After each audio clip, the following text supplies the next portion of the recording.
Welcome বন্ধুরা, আজ বানাবো ইলিশ ভাপা।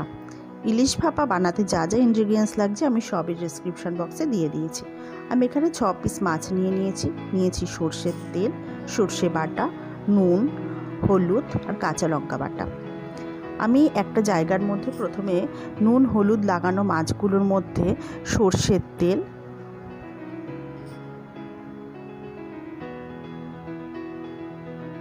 আর যা যা ইনগ্রেডিয়েন্টস আমি বলেছি সমস্তটা মাছের মধ্যে দিয়ে দেব।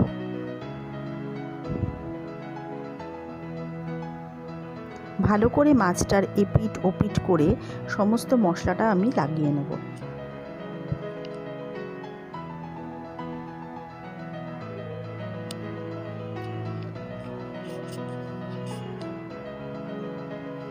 খুব ভালোভাবে মাছের গায়ে মশলাগুলো লাগাতে হবে।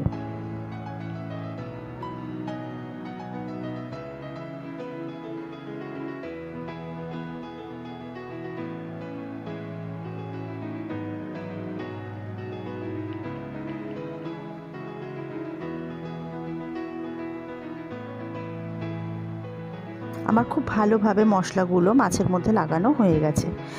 এবার আমি অল্প জল নিয়ে মাছের মধ্যে দিয়ে দেব, খুব অল্প পরিমাণে জল। আর আমি একটা মাইক্রোওভেন প্রুফ প্লেটের মধ্যে মাছগুলোকে খুব সুন্দর করে সাজিয়ে নেব। এবার আমি মাইক্রোওভেনে প্লেটটা ঢুকিয়ে দিলাম।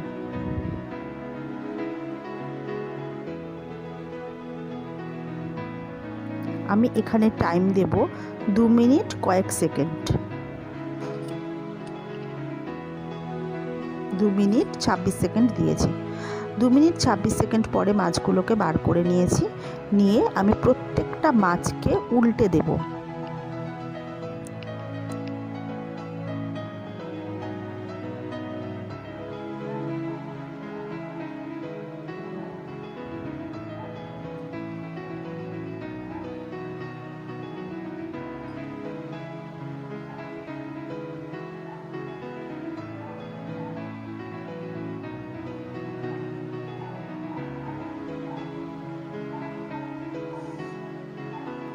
আমি এখানে একটা চামচ ব্যবহার করব উল্টানোর জন্য। মাছগুলোকে খুব সাবধানে উল্টাতে হবে যেন ভেঙে না যায়।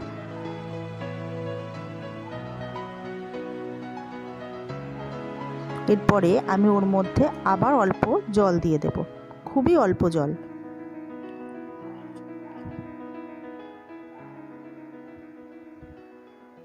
এরপরে আমি আবার এটাকে মাইক্রোওভেনে ঢুকিয়ে 2 মিনিট কয়েক সেকেন্ড টাইম দিলাম।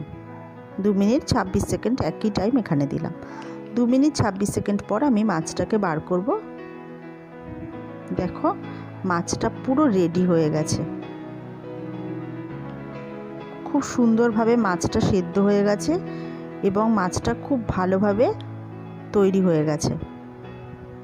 তোমরা বাড়িতে অবশ্যই এইভাবে তৈরি করতে পারো মাইক্রোওভেনে। 5 মিনিটের মধ্যে এইভাবে ইলিশ ভাপাও রেডি হয়ে যায়।